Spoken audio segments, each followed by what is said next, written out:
the untouchable arena. The Galactic Combat Arena, a sprawling monument of polished obsidian and rippling force fields, pulsed under Xylos's twin suns. A testament to martial excellence, it served as the ultimate proving ground where the galaxy's most formidable warriors vied for glory, renown, and the champion's mantle.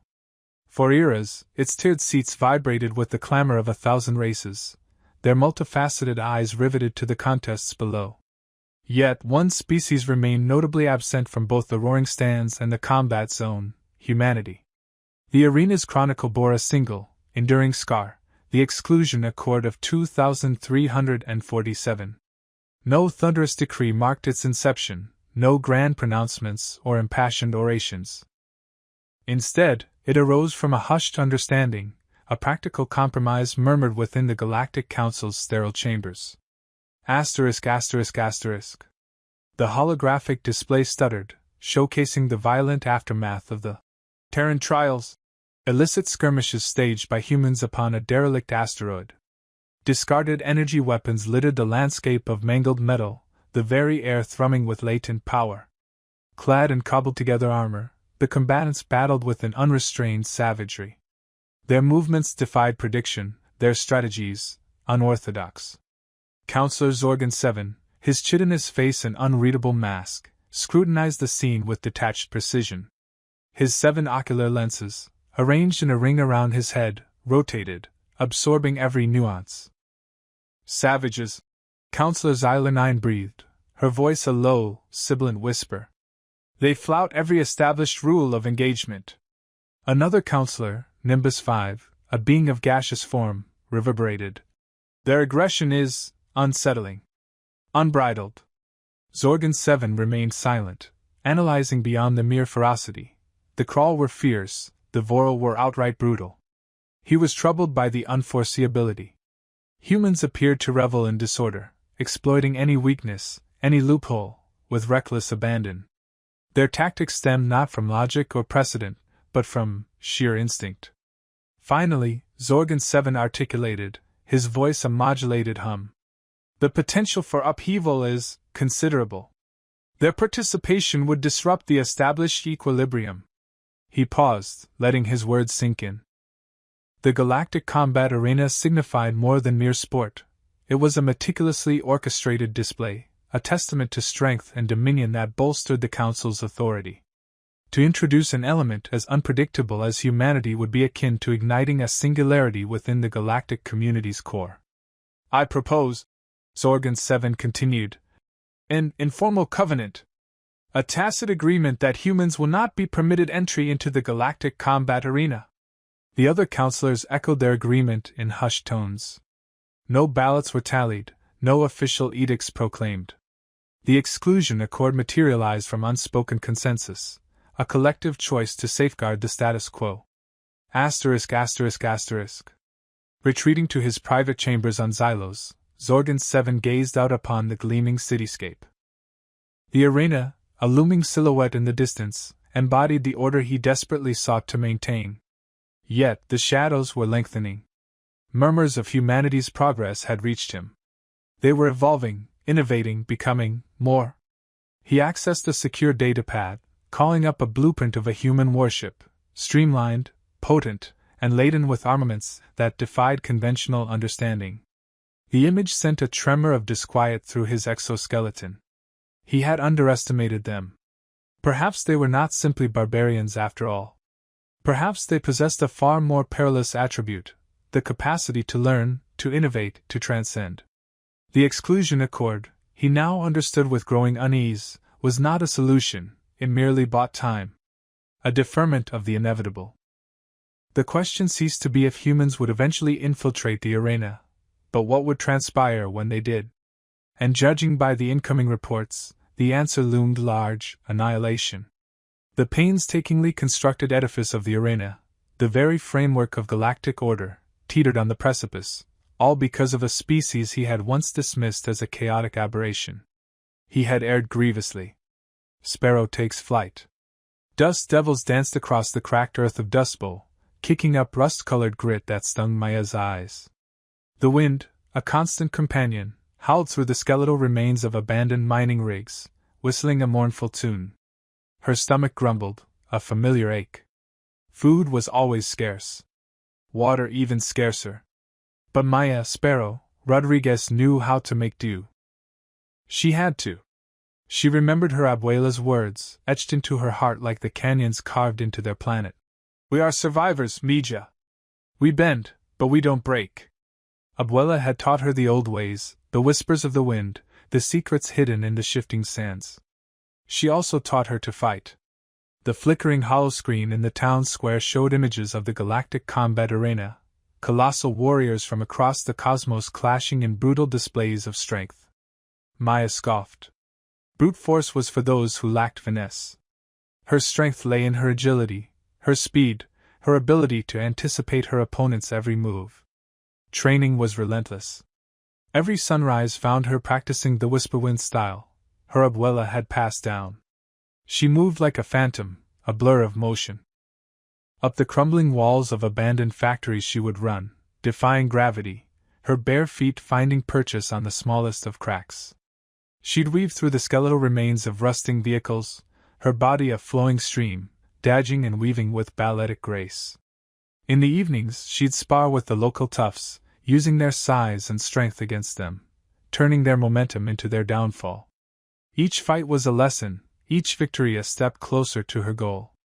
The planetary tournament was her ticket out, her chance to prove that Dust Bowl wasn't just a wasteland of broken dreams. It was a place of resilience, of ingenuity, of unyielding spirit. And Maya carried that spirit within her. The final round. The arena was a deafening roar of alien faces, a kaleidoscope of colors and forms that threatened to overwhelm her. Her opponent, a hulking Krogan from the planet Xylos, towered over her, muscles bulging, eyes filled with arrogant confidence. He reeked of ozone and aggression. He charged, a roaring avalanche of flesh and bone. Maya danced away, a fleeting shadow. She used the arena's environment to her advantage, leaping off the rusted girders and decaying platforms, using her momentum to deliver lightning-fast strikes to his pressure points. Her abuela's teachings echoed in her mind. Find their weakness, Mija. Explode it. The Krogan bellowed in frustration, his attacks growing wilder, more desperate. Maya remained calm, her focus unwavering. She saw an opening, a slight hesitation in his stance, a flicker of doubt in his eyes.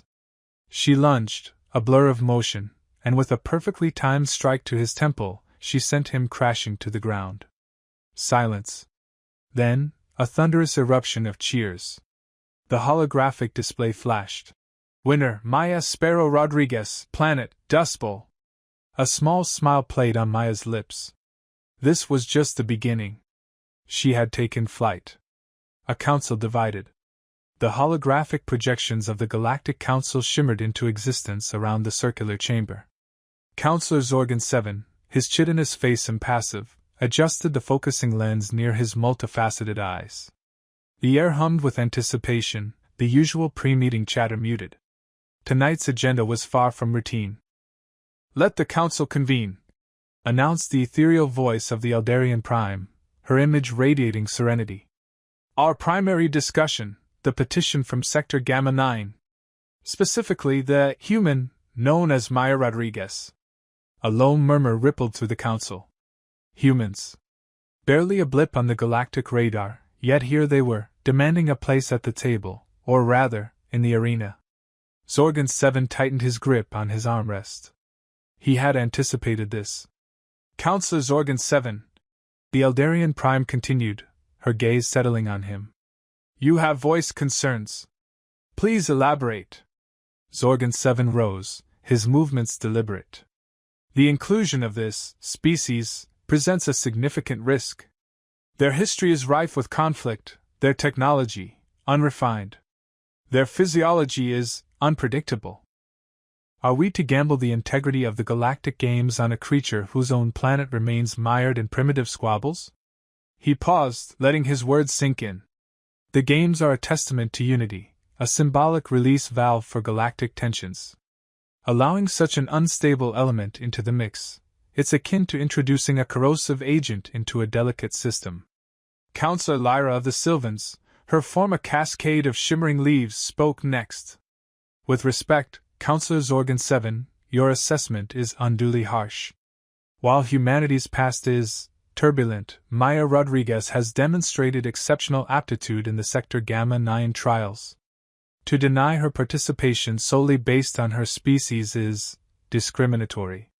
Zorgan 7's mandibles clicked softly. Aptitude within a limited sphere does not equate to galactic-level competence.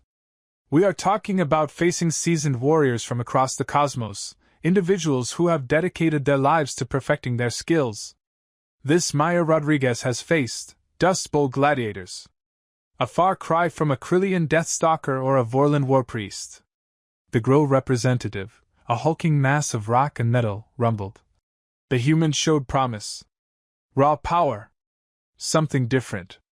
Games need new blood, new styles. New styles that potentially shatter the established order?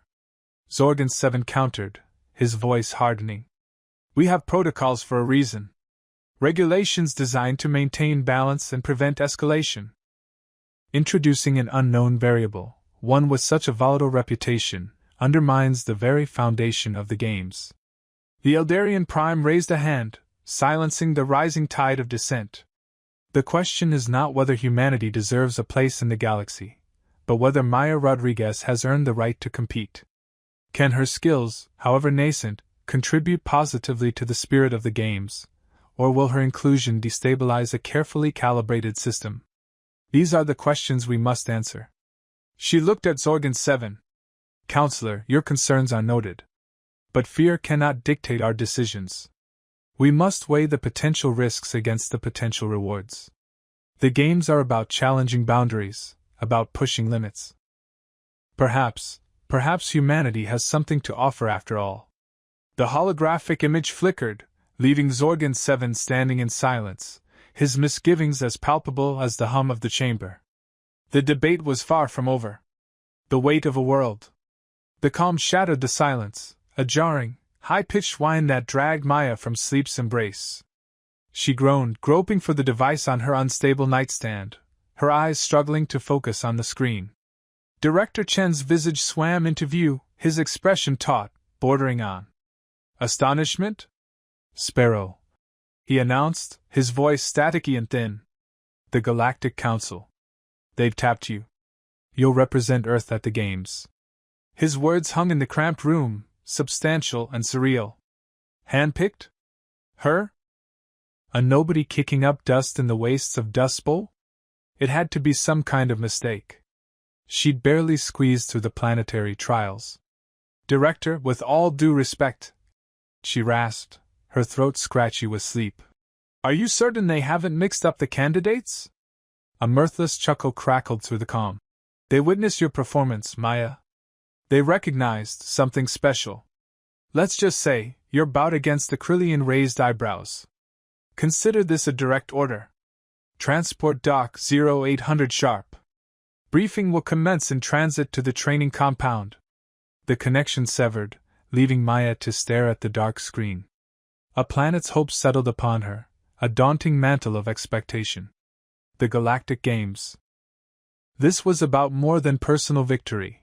It was a chance to prove humanity wasn't some pitiable, overlooked backwater. It was about demonstrating that even from the harshest landscapes, stars could ignite. The ensuing weeks dissolved into a vortex of exertion, torment, and relentless drills. The facility dwarfed anything Dust Bowl could offer. Here, gravity was a customizable setting, holographic adversaries spawned from the ether, and the very air throbbed with latent power. Dawn found her engaged in punishing physical regimens that pushed her to her absolute limit. She endured simulations against combatants hailing from every corner of the galaxy, each brandishing unique combat styles and alien anatomies. She learned to anticipate the lightning-fast arc of a Xylar blade, the searing injection of a Vespid barb, the vice-like squeeze of a Grolax grasp. Every fiber of her being protested, yet she persisted, propelled by an unyielding determination to vindicate herself. Evenings brought mental fortification. She cultivated control over her anxieties, honed her focus, and sharpened her strategic instincts to a razor's edge. Meditation, visualization, and relentless tactical exercises became ingrained habits. She devoured recordings of past games, dissecting the techniques and strategies of celebrated galactic warriors. She marveled at the fluid grace of the Elenian dancers, the brutal force of the Tauran behemoths, the calculating guile of the Krylo reptiles. Doubt gnawed at her. Could she ever compare? One night, bone-weary and aching, she found herself gazing at the artificial sky, an expansive panorama of swirling nebulas and far-flung galaxies. Her thoughts drifted to Dust Bowl, to the faces of the people who believed in her, who had invested their dreams in her success. She recalled old Maggie, extending credit for stale bread, and young Timmy, aspiring to be a pilot. They had faith in her. They needed her to prevail. The pressure felt crushing, almost unbearable. But as her gaze lingered on the stars, a nascent feeling began to blossom within her. It was more than just fear or duty. It was something deeper, something resonant. It was pride. Pride in her community, pride in her world, and a burning resolve to represent them with every fiber of her being, to reveal humanity's true potential to the cosmos. The weight was immense, yes, but it was also a potent catalyst. A reason to ascend. Entering the Colossus. The portal flickered, ejecting Maya into a maelstrom of overwhelming sensation. The sterile confines of Dust Bowl's training facility were a distant memory.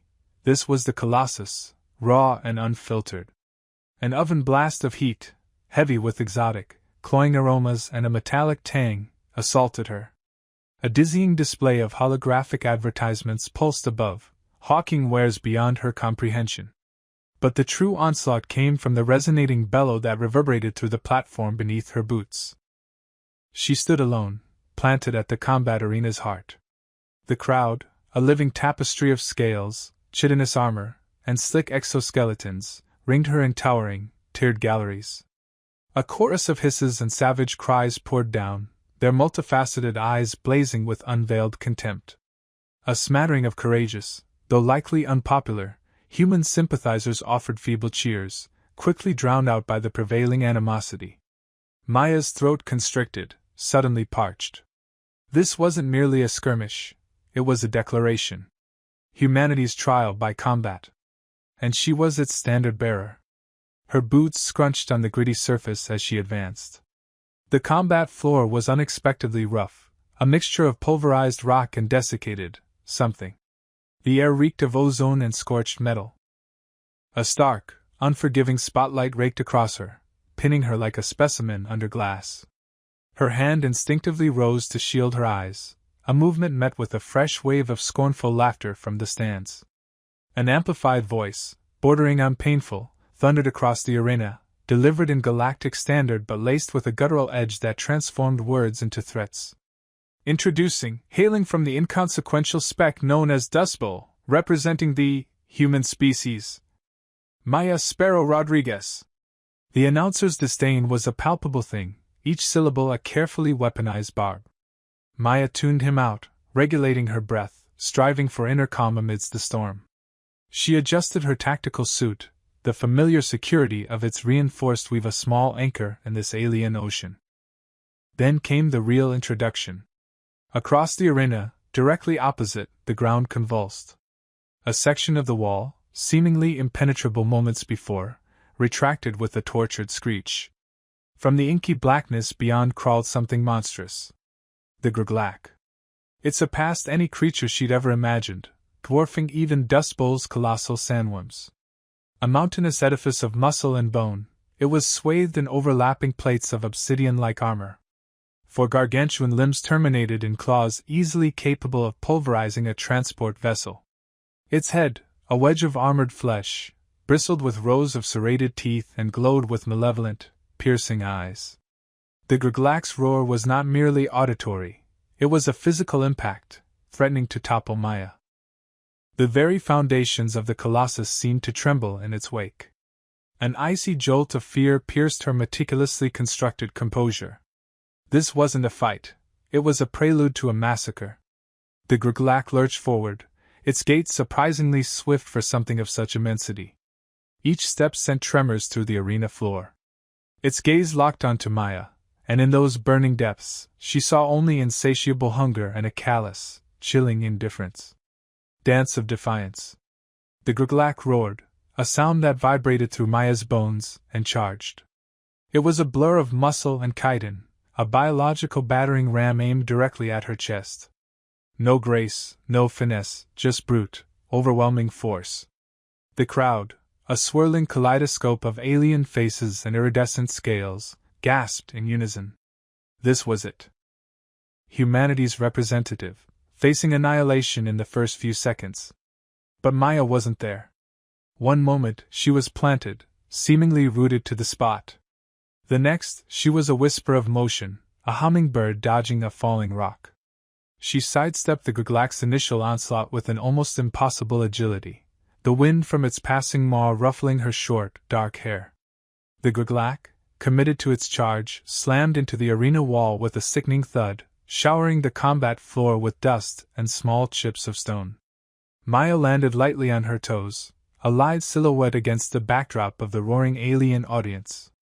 Her dark eyes, usually sparkling with humor, were now laser-focused, narrowed slits of concentration.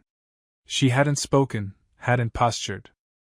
Action was her language, and her message was clear: underestimate her at your peril. She moved like water, flowing around the Gruglak as it clumsily righted itself. Her movements were a strange blend of practiced martial arts and intuitive improvisation. A feint to the left, a quick jab to its armored leg with the reinforced heel of her boot, a darting retreat before the Gruglak could retaliate. Her style was unorthodox, almost playful. It was the dance of a sparrow tormenting a lumbering bear. The Gruglak roared again, this time with frustration. Its attacks became wilder, less controlled, each blow capable of crushing bone and tearing flesh, yet each missing its mark by agonizingly close margins. Maya was a phantom, always just out of reach. Sweat beaded on her forehead, plastering strands of hair to her temples. Her breath came in short, controlled bursts. She knew she couldn't keep this up forever. The Gruglak was powerful, its stamina immense. She was relying on its own rage to exhaust it, to create an opening. The crowd's initial shock had morphed into a buzzing excitement. Whispers rippled through the stands, the alien languages sounding like a chorus of clicking insects. They had expected a swift, brutal victory for the Gruglak. They were witnessing something far more intriguing, a small, fragile human outmaneuvering a creature that should have pulverized her. Maya saw her chance. The Gruglak, blinded by fury, lunged again, its mandibles snapping shut inches from her face. She ducked under the attack, using the momentum to propel herself forward. For a fleeting moment, she was within the Gruglak's guard, a vulnerable target. But it was exactly where she needed to be. With a grunt, she planted both hands on the Gruglak's massive head and launched herself upwards, using it as a springboard. She twisted in the air, her body a blur of motion, and landed behind the Gruglak, her feet firmly planted on its tail. Before the Gruglak could react, Maya unleashed a flurry of blows, targeting the sensitive joints and unarmored segments of its tail. The attacks were precise, calculated, each strike delivered with surprising force. The Gruglak howled in pain, its rage momentarily replaced by confusion. It thrashed wildly, trying to dislodge her, but Maya held on tight, a tenacious tick clinging to a raging beast. The dance had taken a new, dangerous turn. The crowd roared its approval. The unseen weakness. The ground bucked. Maya staggered, the Gruglak's footfalls sending tremors through the arena floor. Each stomp was a hammer blow against her equilibrium, forcing her into a frantic dance of evasion. Dust billowed, stinging her eyes, the air thick with the metallic tang of the arena floor and the musk of the Gruglak itself. It was a brutal display of raw power, and she was on the receiving end. She backflipped, narrowly avoiding a swipe from the Gruglak's clawed hand. The force of the air displaced by the massive limb buffeted her, nearly knocking her off balance again. Focus, she told herself, pushing past the rising panic. Remember the training. Star. A flicker of memory. Master Ito, his face etched with the wisdom of 100 battles, his voice a low, steady hum. Every fortress, no matter how impenetrable, has a weakness, Sparrow. It is not always obvious. It requires patience, observation, and a willingness to see beyond the surface. He had placed a seemingly unbreakable steel box before her. Weeks she spent trying to pry it open, shatter it, melt it. Each attempt met with failure. Finally, he had pointed to a tiny, almost invisible hairline fracture near the hinge. The slightest imperfection, he'd said, can be exploited. The Galactic roared, a sound that vibrated in her bones. It was relentless, pressing its advantage, confident in its overwhelming strength. Maya rolled under a sweeping blow, the wind whistling past her ear. She needed to buy time, to analyze, to find that hairline fracture. Drawing on the principles of Aikido, she redirected the Galactic's momentum, using its own force against it. She didn't try to stop the attack, merely guide it, forcing the creature to overextend. It stumbled, momentarily off balance. That was all she needed. Her eyes scanned the Galactic's armored hide. Polished obsidian plates, interwoven with bands of what looked like hardened chitin. Impenetrable, seemingly. But Master Ito's words echoed in her mind. She forced herself to look beyond the brute strength, to see the construction, the joins, the points of articulation. And then she saw it. A sliver of unarmored flesh, barely wider than a finger, where the Galactic shoulder plate met its neck. A vulnerable spot, protected only by a thin membrane. It was almost invisible, hidden in the folds of its thick hide, easily missed in the heat of battle. But she had seen it. A spark ignited within her. Hope, fierce and unwavering. It wasn't just about dodging and weaving anymore. This wasn't about survival. This was about winning. She inhaled, drawing the energy deep into her core, feeling the familiar surge of adrenaline. It was time to stop playing defense. Time to strike. The Galactic recovered, turning its massive head, its reptilian eyes narrowing. It sensed a shift in her, a subtle change in her stance, a new intensity in her gaze. It knew she had found something. But it was too late. Maya focused all her energy, visualizing the point, the trajectory, the precise application of force. The Galactic roared again, anticipating her attack. Let it roar. She was ready. Seconds to silence. The air crackled. Maya moved, a blur against the crimson dust. It wasn't a dance, though the commentators probably called it that. It was necessity, born from years of cramped dojos and aching muscles. The Galactic, a mountain of scarred hide and glistening chitin, lunged again. Saliva, thick and yellow, splattered the arena floor. Maya sidestepped, the alien's clumsy momentum carrying it forward. This was it. No theatrics, no showboating. Just the precise application of force. She dropped low, her weight centered, focusing on a single point, the Galactic's knee joint, a vulnerable nexus of bone and cartilage hidden beneath armored plates. A lifetime ago, she'd practiced this technique on stubborn mannequins in the humid air of her grandfather's dojo. Now, the fate of humanity might hinge on its success. Her knuckles connected. The sickening crunch echoed, amplified by the arena's sound system. The Galactic stumbled, its roar abruptly cut short. The tremor that usually accompanied its every movement ceased. A surprised gargle escaped its throat, followed by a wet, rattling cough. Its colossal body, once a symbol of brutal power, crumpled like a discarded puppet. Silence descended. Not the comfortable silence between breaths, but a thick, suffocating quiet that pressed against Maya's eardrums. The roar of the crowd, the frantic commentary, the rhythmic chanting all vanished, replaced by a void. She stood alone amidst the settling dust, the only sound her own ragged breathing. She hadn't expected this. She'd anticipated cheers, jeers, something. But the arena was frozen, a tableau of disbelief.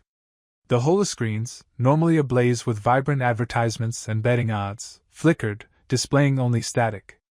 Somewhere, a technician was probably scrambling to fix the problem. But Maya suspected it was more than just a technical glitch. It was shock.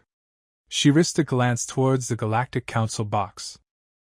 Counselor Zorgan 7, his usually impassive face contorted in a grimace, leaned forward, his multifaceted eyes narrowed to slits. Even from this distance, Maya could sense his displeasure radiating outward. This wasn't how it was supposed to go. The humans, supposed to be a spectacle, a source of amusement, and easy victories, had disrupted the established order. Other counselors were equally stunned. The reptilian representative from the Xylar Dominion gaped, its forked tongue flicking nervously. The crystalline being from the Kylo Confederacy shimmered erratically, its internal light patterns a chaotic mess. The silence stretched, becoming almost unbearable. Maya resisted the urge to fidget, to break the tension with a nervous joke. This wasn't about her anymore. It was about demonstrating humanity's potential, its resilience, its refusal to be underestimated. Finally, a single voice pierced the stillness. A child, somewhere in the upper tiers, called out, She won? The question, tentative and uncertain, hung in the air. Then, like a dam breaking, the arena erupted. A cacophony of cheers, shouts, and whistles washed over Maya, deafening after the oppressive quiet. A galaxy reconsiders. The crowd's roar softened to a distant drone as Maya stood isolated in the ochre dust. The alien bioweapon, its shimmering shell fractured, spasmed at her boots. Old wounds throbbed faintly, echoes of battles lost, but tonight, triumph sang louder. A solitary spotlight haloed her, a stark beacon amidst the dissipating mayhem. On Earth, inside the bustling rec room of Ares 6, a collective intake of breaths swept through the room. Jaws dropped, eyes widened in stunned disbelief. Sergeant Major Davies, whose face habitually bore the harsh lines of a drill instructor, unleashed a bellow that threatened to shatter the holographic projector. Recruits, seasoned vets, even the typically impassive medical personnel, shared a moment of stunned jubilation. They'd witnessed Maya, their sparrow, defeat a creature that had decimated entire legions from other worlds.